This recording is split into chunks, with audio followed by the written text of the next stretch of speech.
Welcome, I'm Terry Tropin, and today I'll be describing coding for all types of pain: acute, chronic, postoperative, pain due to neoplasms, and complications and devices. Let me start with information about myself. I have a master's in healthcare administration informatics from the University of Maryland Global Campus and have RHIA and CCSP certifications. Also, I'm an AHIMA-approved ICD-10 trainer. I taught health information technology at Montgomery College for over 20 years. I've also written books on coding. These books are study guides that summarize coding guidelines.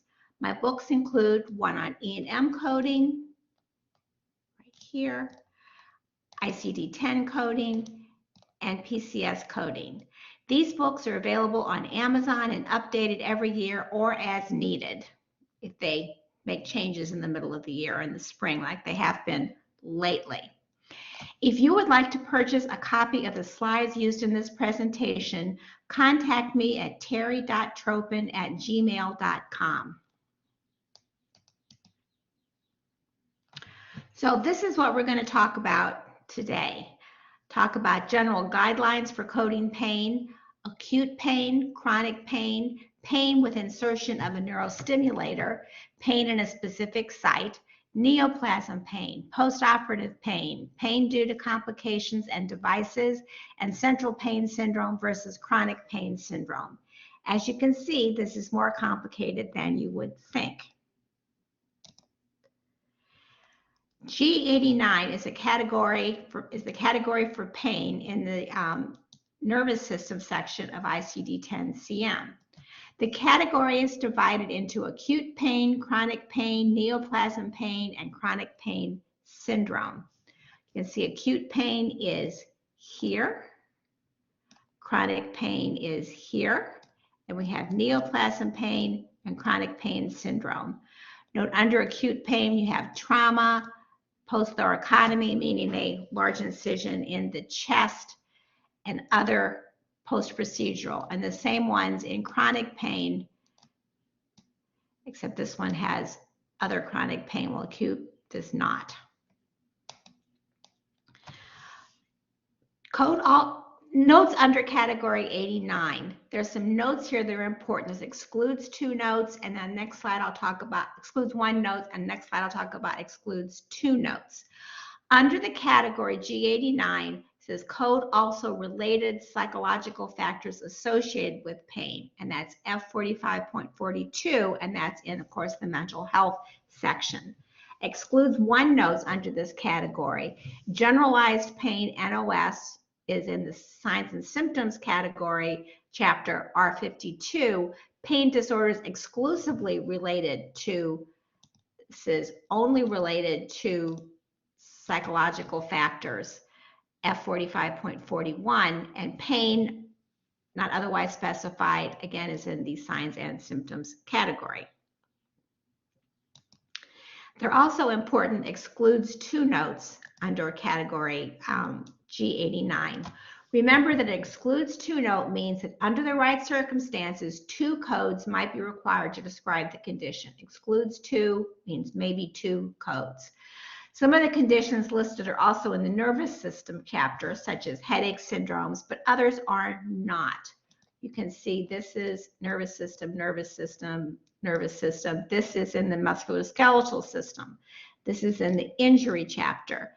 Nervous system, this is in the genital urinary system, and this is also the genital urinary system. So it will refer you to other ones, but if appropriate, you can use the pain code and one of these codes. And sequencing will depend, and we'll talk about that later on in the presentation. There are other circumstances when 2 codes might be reported. There are guidelines that provide that describe when and how these are reported, including a sequencing of the 2 codes. And I'm going to talk a lot about that in this presentation. As you know, sequencing, the order the codes are listed, is very important in ICD-10-CM. First, let's look at let's look at the guidelines. The first guidelines I'm going to talk about is when category G89 codes are not to be used. Do not use codes from this category if the pain is not specified as acute or chronic, post-thoracotomy, post-procedural, or neoplasm related. Also, this guidelines on coding pain when the underlying condition is known, meaning the cause of the pain is known. There's a definitive diagnosis, the underlying condition. So coding depends on why the patient is being seen, if the underlying condition is known and there is pain. So it depends on the circumstances, and I'll talk about this in a minute. So in this picture, you see pain due to a kidney stone. So the underlying condition is the kidney stone, but the patient is documented as having pain. Yeah, that's very painful, I understand. Okay, so depending on the circumstances, so let's talk about various circumstances. If a patient is seen for treatment of an underlying condition, list a code only for the underlying condition. So the reason the patient is being seen is the underlying condition. So code the underlying condition only. For example, patient seen for spinal fusion to treat vertebral fracture, and the patient is in acute pain. List code for the vertebral fracture, do not list a code for the pain. So they're being seen for the underlying condition, the cause of the pain. So on the other hand, sometimes the patient is seen for control or management of the pain, even if the underlying diagnosis is known. So list first a code for the pain, then a code for the underlying condition. So here's an example. Patient seen for physical therapy to treat pain from chronic fibromyalgia. List first the pain, because that is the reason the patient is being seen for this visit, and then list code for the fibromyalgia, the M79.7. So let's talk now about acute pain. We'll start with that. Acute pain can be described as due to trauma, post-thoracotomy, or other post-procedural. So categories for acute pain. Chronic pain is G89.2. The acute pain was G89.1. G89.2 is chronic pain. So again, chronic pain due to trauma, post-thoracotomy, and other post-procedural. Now, the guidelines state there's no time frame when acute pain becomes chronic pain. It's not pain that's been acute for 6 months or 3 months, then it becomes chronic pain. So we have to go by what the provider says. If the provider says acute pain, use an acute code, regardless of how long they've had it. If it's chronic pain, if that's what's documented, then use a chronic pain code. So it's up to what is documented. And of course, if it's unclear, if it's not documented as acute or chronic, check with the doctor to see what's going on. Now, unlike acute pain, the chronic pain subcategory has a lot of excludes one notes. So we have excludes one, meaning you cannot code both the chronic pain and these codes. Causalgia, central pain syndrome, chronic pain syndrome, complex regional pain syndrome 2, complex regional pain syndrome 3. In the upper or lower limb, neoplasm-related chronic pain or reflex sympathetic dystrophy. So these you can see are all within the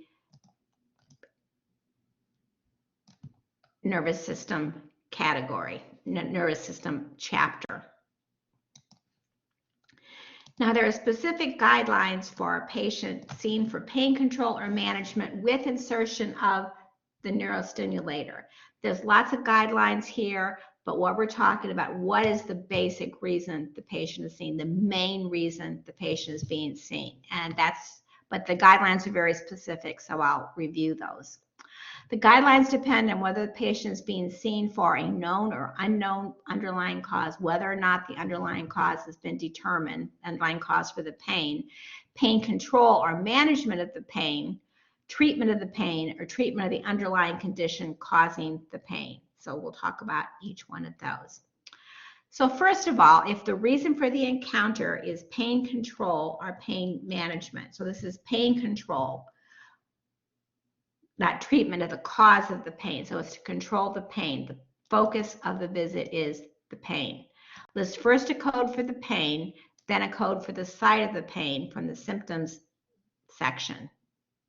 Okay, so this is a case where the cause of the pain is unknown. So you can't do a code for that. So you do the pain and then the site of the pain. So for example, G89.11, acute pain due to trauma, and then whiplash, S13.4. So pain is the reason, that's listed first. Now, sometimes the pain is treated by insertion of a neurostimulator, a small device implanted beneath the skin. You can see it's here, to disrupt the pain signal, so to help relieve the pain. So if the reason for the encounter is pain control or management and a neurostimulator is inserted, the reason the patient is seen is the pain. So again, we're going to list first a code for the pain and then the underlying cause of the pain. So in this case, the cause is unknown. So rather than cite, you're going to do the cause. But still, the reason the patient is seen is the pain, so that goes first. Okay, neurostimulator, cause known. Now, if the reason for the encounter is treatment for the underlying cause of the pain, the reason, the condition causing the pain, and also a neurostimulator is inserted. So the main reason the patient is being seen is the cause of the pain, treatment of the underlying condition. So that will be listed first, and then a code for the pain, because the neurostimulator was inserted, so the pain was also treated. So the underlying cause is treated, neurostimulator is inserted to deal with the pain. So therefore, you code both, but the underlying cause is first. Okay, specific site, cause known. So the reason for the encounter is to perform a procedure to treat the underlying condition, the condition causing the pain. List only a code for the underlying condition, not a code for the pain. Okay, so they're not dealing with the pain at all. So for example, that whiplash patient we talked about a minute ago, the patient seen for radiofrequency ablation to treat whiplash, you're going to list only the whiplash. So pain in a specific site, cause unknown. So the code for chronic pain, cause unknown, is G89.29. Now, interestingly, there is no specific code in the nervous system section for acute pain, cause unknown. Acute pain has traumatic, post-thoracotomy, other post-procedural pain, acute pain, but nothing for just acute pain, cause unknown. So how do you code this? Well, acute pain with underlying cause unknown is reported using a code from the signs and symptoms section.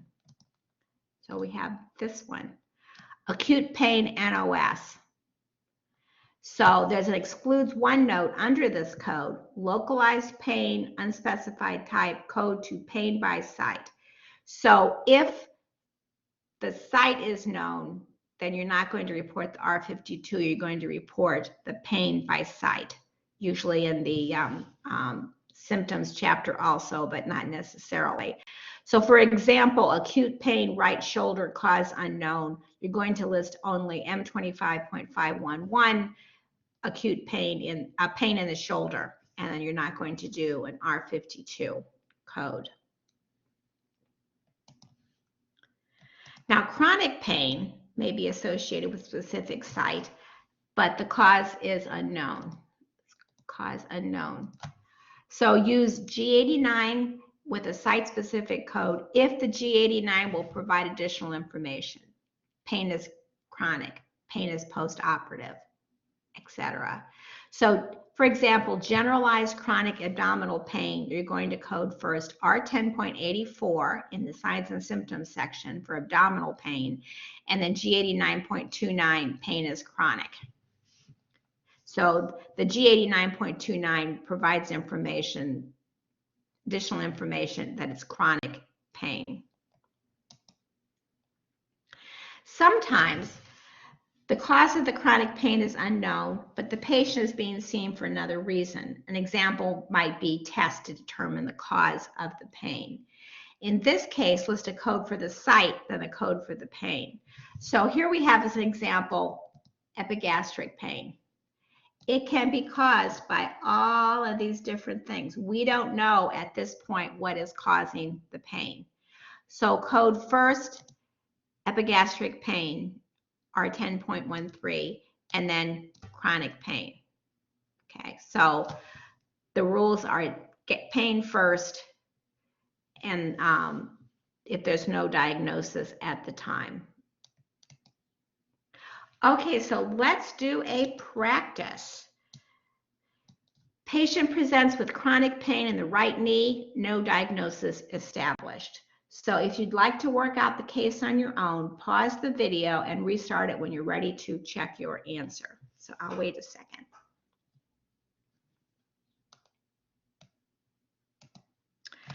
Okay, so first you're going to code M25.561, pain in the right knee, and then G89.29 to indicate the pain is chronic. So there's no diagnosis established. So first you do the site,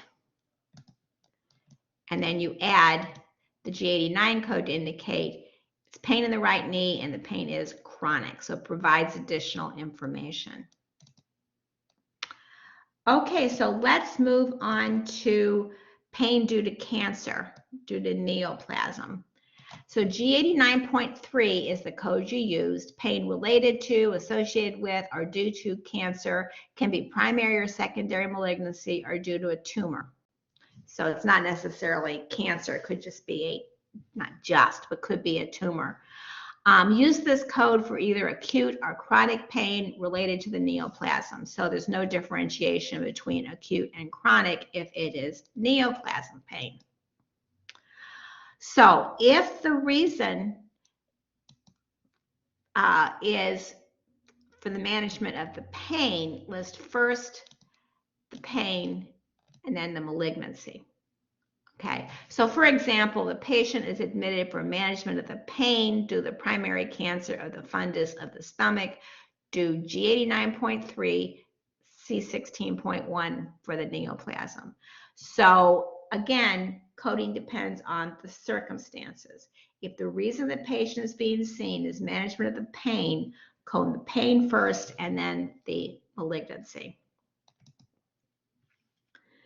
If, however, the patient is admitted for management of the malignancy and also the pain. So the main focus is the malignancy. So you're going to code that first and then G89.3 for the pain. Not everyone who has cancer has pain, so that's an important additional code. So here's an example. Patients seen for both treatment of cancer at the head of the pancreas and the related pain. So first we're going to list the cancer diagnosis and then the fact that it's causing pain. Sometimes the patient is seen for both treatment of the neoplasm and the pain is documented. So in this case, list the neoplasm first. If the neoplasm is being treated, that's always first because that's the primary, most important diagnosis. Neoplasm and then the fact that it's pain. And you're not going to list an additional code for the site of the pain because the site of the pain will be indicated with the neoplasm code. The neoplasm code is specific for where the cancer is, and it's assumed that that's where the pain is. So you're not going to use a code for the site. So here's an example. Patient admitted for treatment of endometrial cancer, neoplasm-related pain also documented. So you're going to list first the endometrial cancer and then a code for the pain. So here is another practice. Patient treated for cancer in the right breast. She's seen for treatment of the cancer, but is also treated for breast pain due to the cancer during the same visit. So I'm going to pause for a minute if you want to work it out on your own, and then I'll give you the answer.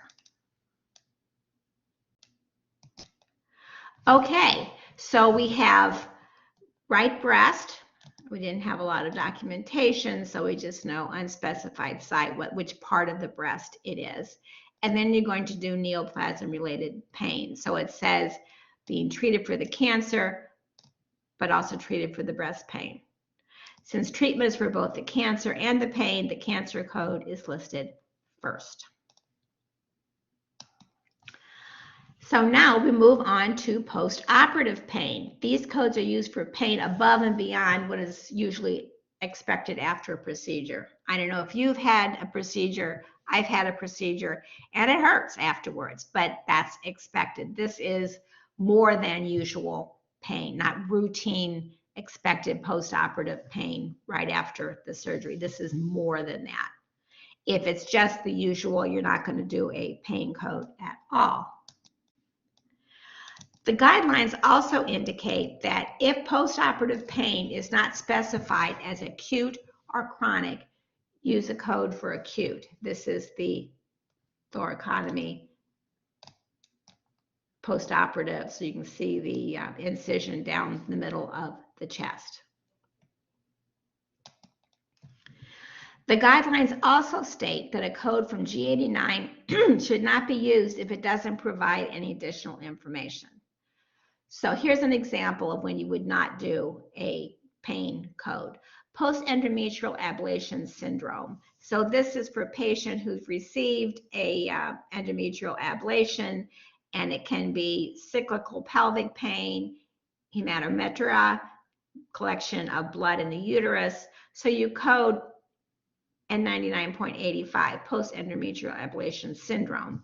So the pelvic pain is part of the syndrome, so you're not going to report pain also because it wouldn't really add any information. If she has post-endometrial ablation syndrome, she has pain, so we know that.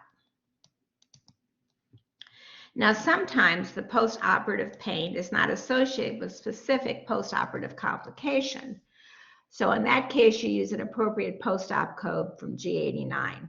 So we have chronic post-operative pain, G89.22 for post-thoracotomy, G89.28 other post-op pain. If it's acute post-op pain, you have G89.12 post-thoracotomy or G89.18 other post-operative pain. So there's not a specific complication known at this time, but there is unusual pain. If, on the other hand, the postoperative pain is associated with specific complication, use a code from the injury chapter, then a code for the pain to indicate whether it is chronic or acute. So this is a code from chapter 19 for a complication, and then you're going to list a code for G89 to identify whether it's acute or chronic. So that will add additional information. So you want to add the G89 code. So here's another practice. 2 days ago, a surgery was performed to treat the patient's colon cancer. The physician excised the malignant tissue and formed a gastrostomy. The patient is now experiencing acute pain following the surgery due to hemorrhaging. So let me pause for a minute, and you can pause the video if you'd like. Okay, so how are we going to code this? We're going to code hemorrhaging and the pain. Now, note that sometimes they'll do a colostomy and they'll say, and not do any further treatment of a neoplasm, saying it's done, cured, fixed for now. In that case, you would not do a code for the cancer, but if there's additional radiology or chemotherapy or whatever afterwards, then you would also code a neoplasm code. Okay, some specific post-op complications involve pain due to a medical device. These might be prosthetic joints, heart valves, endotracheal tubes. So first you're going to list a code from that chapter 19 for injury, and then a code of acute or chronic post-op pain. So G89.18, G89.28, chronic post-procedural pain. So here's another practice, the final practice. Patients experiencing chronic pain due to a hip prosthesis. You can see the prosthesis right here. There's some problem with it, and so it's causing pain.